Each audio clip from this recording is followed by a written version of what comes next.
Barbara Jean giving us a talk on fear not, my apologies. Fear not is a shadow. And I would have loved Barbara Jean to have been able to be here in person. And some days she can, and today she wasn't able to. So we have a recording, and I know that, she's with us in spirit. We're with her. And even watching the recording is like having her right here, right now with us in our space. So we are grateful. Enjoy. Fear, false evidence appearing real. Wow. I think sometimes we forget that we hang on to the energy that keeps us a little bit blocked and stopped is just a shadow. There's nothing real about it. Fear, false evidence appearing real. Wow. I think sometimes we forget that the things that we fear, the things that we hang on to, the energy that keeps us a little bit blocked and stopped is just a shadow. There's nothing real about it. It's false evidence appearing real. There is the story of the cave, which Plato begins by, having Socrates ask Glaucon to imagine a cave where people have been imprisoned from childhood, but not from birth. These prisoners are chained so that their legs and necks are fixed, forcing them to gaze at the wall in front of them and not to look around the cave at each other or themselves. And behind the prisoners is a fire. Now, between the fire and the prisoners is a raised walkway with a low wall, behind which people walk carrying objects or puppets of men or other living things. The people walk behind the wall so their bodies do not cast shadows for the prisoners to see, but the objects they carry do. The prisoners cannot see any of what is happening behind them. They are only able to see the shadows cast upon the cave wall in front of them. The sounds of the people talking echo off the walls. The prisoners believe these sounds come from the shadows. Socrates suggests that the shadows are reality for the prisoners because they have never seen anything else. They do not realize that what they see are shadows of objects in front of a fire, much less that these objects are inspired by real things outside the cave, which they do not see.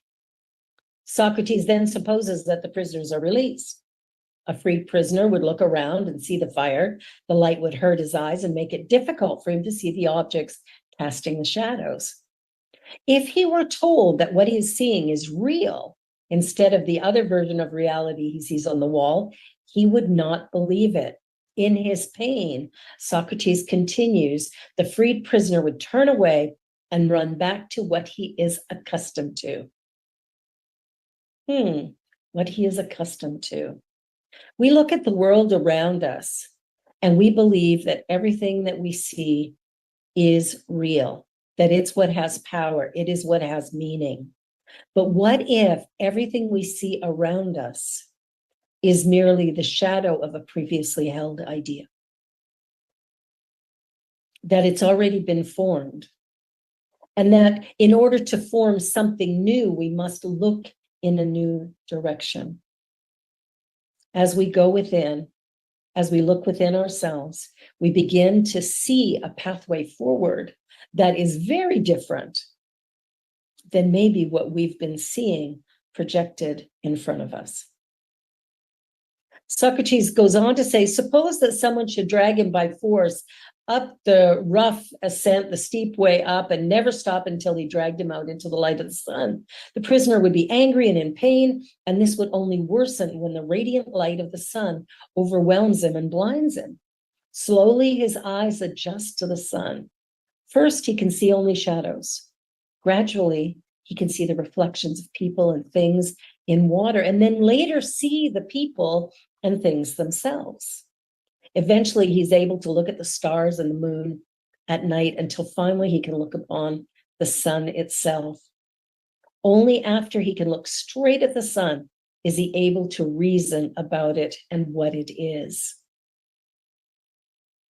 You see, as we begin to awaken, as we begin to recognize that everything we see, touch, and feel has already been created, but was created from the imagination, was created from the divine within us. Everything comes from the infinite. Everything comes from the source of creation, this divine intelligence. Everything comes from there. So when we look at the world around us and say things like, I'll believe it when I see it, truth is, we're not going to see it until we do believe it. There's a shift that has to take place. And when we shift our consciousness from doing to being, we allow ourselves to go back to that infinite source of, and that well of wisdom that is within us, so that we might create that which is ready to be birthed. Something new, something beautiful, something wonderful. Life is happening through each and every one of us. And as we acknowledge that and recognize that, we can begin to live in a little bit different way. We can start to look at the world and what it really is, that everything that's already created is in the process of deterioration. Everything, right? Everything starts off young and new and beautiful and fancy. And then over time, it changes, it gets a little darker, duller, and things pass away. People, animals, items, everything changes. Just like our opening song, everything must change. The reality is, everything is changing. Everything is changing. And sometimes we're not fond of change. Okay, all the time we're not fond of change. We tend to look at change and go, oh no, not this again. But the truth is that change is the constant. It is the thing that is moving us forward. It's the very thing that brings us fulfillment, satisfaction, joy, and well-being. It is absolutely essential that we find a way to accept change as it comes. Accept the change as it comes. Keep in mind that when we came into this life experience, we were created in the image likeness of the Creator. We were created perfect, whole, and complete. We came in with a little something, something that we do that no one else can do, and that is essential to the unfolding of the universe at this time.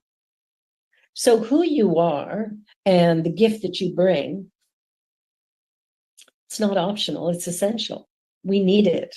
We need you in this world right now, being you, sharing your light, your gift, your talent.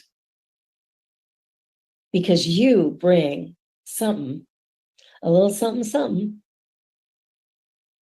that no one else can bring at this particular time in the way that you bring it.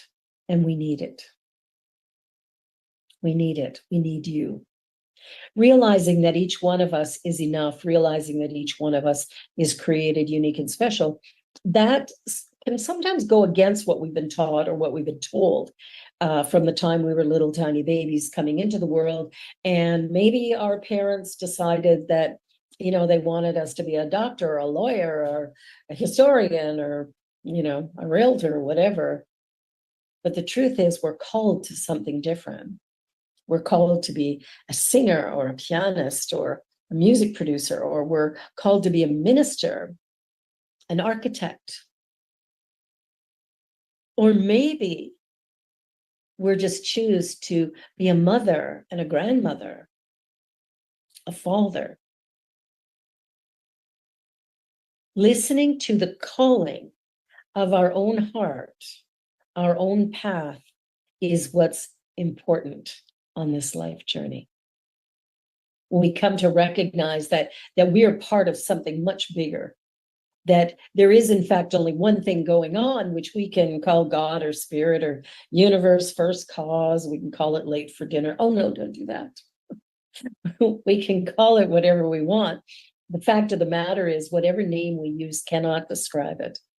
Can't describe it because it's infinite. It's beyond the scope of our finite experience and expression.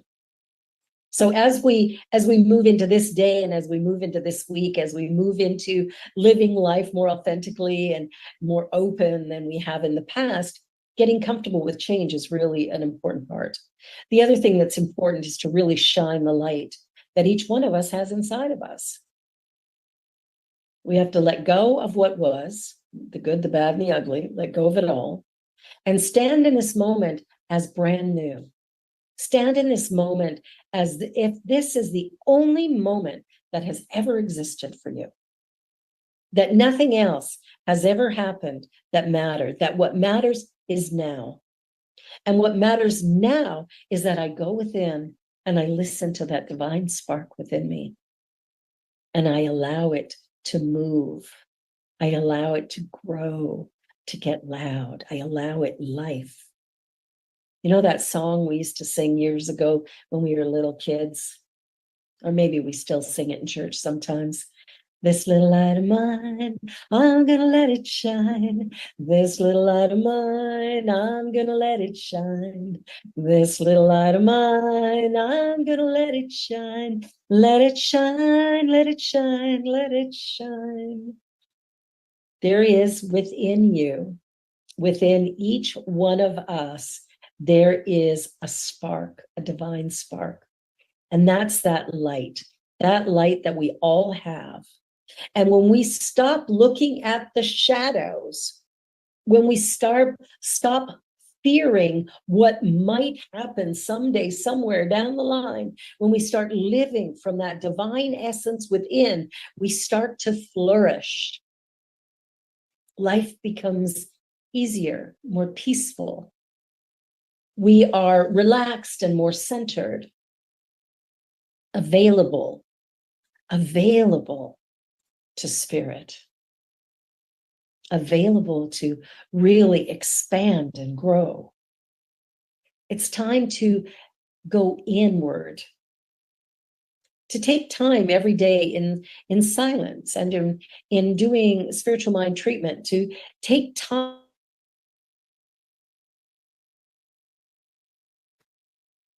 that we are created perfectly. And it doesn't matter what that looks like. I know that you are enough, that you are a blessing and a gift, that you are all that you've ever needed to be, all you will never need to be, that everything you have need of, you already have it. You came into this life with it. And so we turn to it now. We turn to that essence and we listen. We listen to that still small voice, you know, that voice of intuition that says, oh, hey, why don't you call Mary? And you think, whoa, I haven't talked to Mary in years. Can't really call now because it's been so long. No. The intuition was call Mary. Follow it. Follow the guidance of that inner spark. Follow the guidance of that imagination that you have. You know, electric cars didn't exist until somebody imagined they could.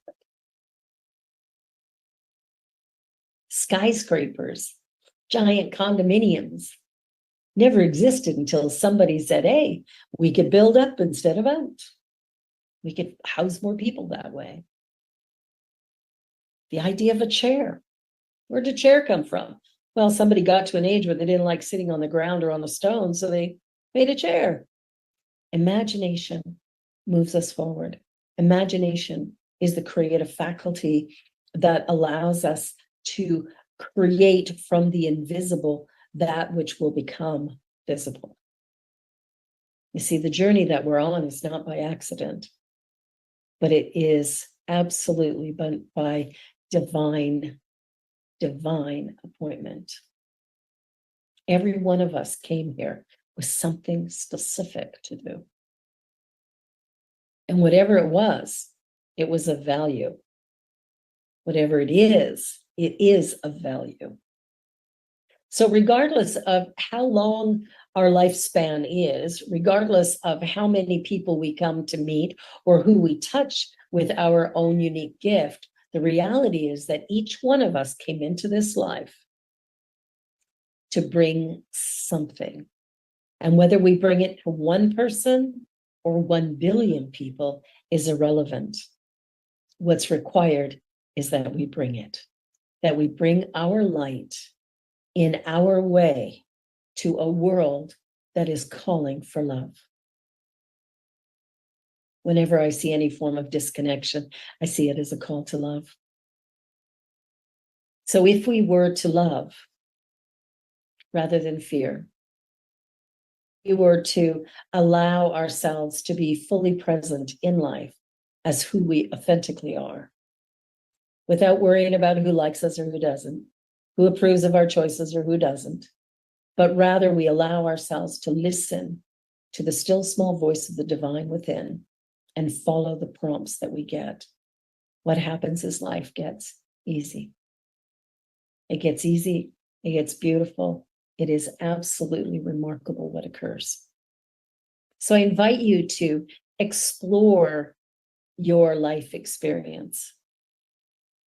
Notice if you're jumping from the shadows, if you're seeing things that make you fearful. And if so, I invite you to sit and settle. And maybe close your eyes and quiet your mind to just shut out the outside world. And breathe in deeply.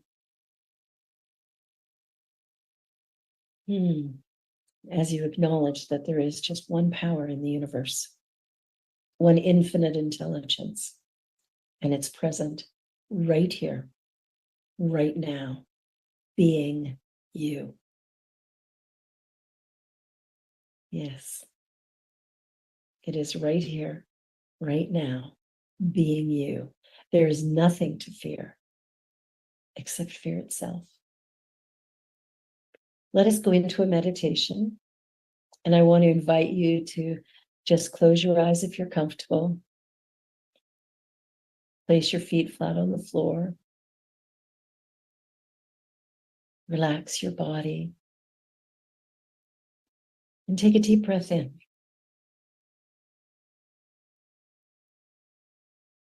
And as you exhale slowly, just feel your body relax a little further. Another deep breath in. Slowly release. And in this place of relaxation, I invite you to imagine space.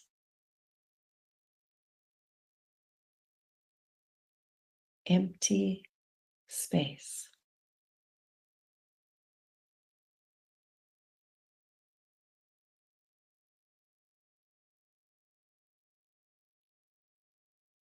Empty space, nothing in it, not a thing. Just this blank space.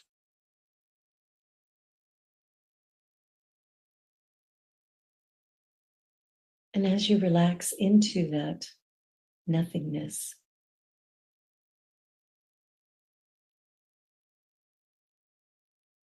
to go within and bring forth your gift. Visualize it in this blank space.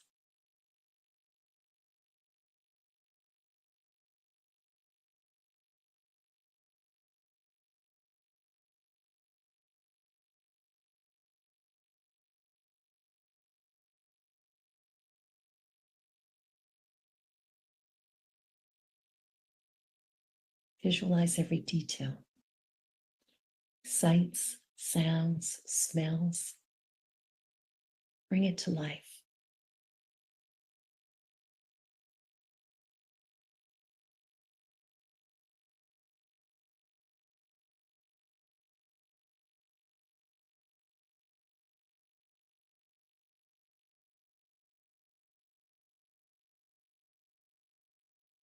Create an intention to be who you are every moment of every hour of every day.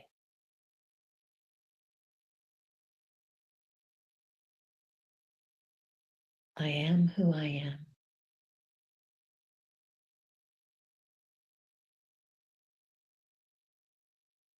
I am who I am.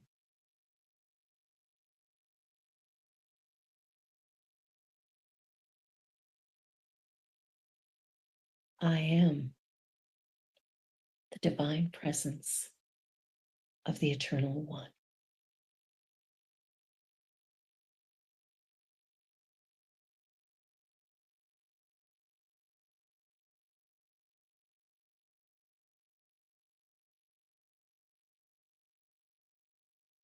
It is in that knowing that as I move forward today, I do so with faith, with power, with presence. For I know that all that I am and all that I do comes from the one source, the one power, the one presence.